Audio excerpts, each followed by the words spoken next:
Jeg hedder Karina, og jeg vil gerne vise, hvordan man skifter garn, og hvordan man kan hæfte samtidig med, at man skifter det, så man ikke skal gå tilbage og hæfte en hel masse. Som I kan se lige her, så har jeg lige strikket et stykke, hvor der er sort. Og den næste farve, som jeg har klar lige her, det er brun. Så det første jeg gør, det er at klippe et godt stykke af her, så der er noget til at hæfte med.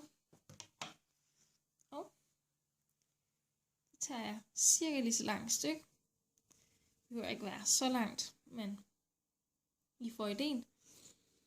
Og så begynder jeg at strikke videre i det mønster, jeg er i gang med. Og den første, den er altid lidt svær.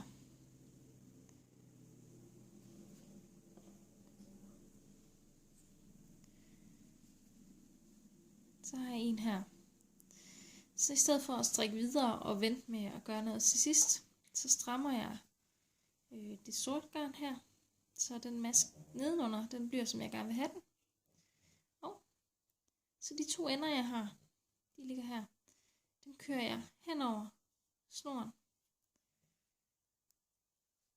Således. Og så strikker jeg den næste.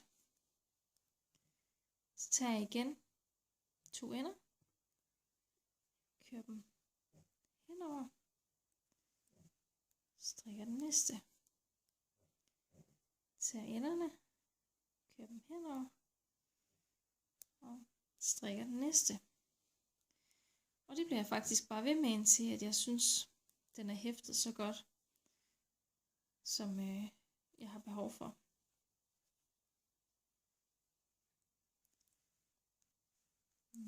Nu har jeg strikket hele det her stykke, hvor jeg har taget den med på bagsiden. Så nu er den faktisk næsten væk. Og som I kan se, så er den hæftet. Og fordi det her det er på bagsiden, så gør det ikke så meget, at man kan se det. Og det er meget begrænset, hvad man kan se. I kan se, at jeg har gjort det hernede også. Ja, det er ikke sikkert, at I kan se det. Men farven går lidt igen her, hvor farveskiftet er. Så kan jeg sådan set bare klippe den her af.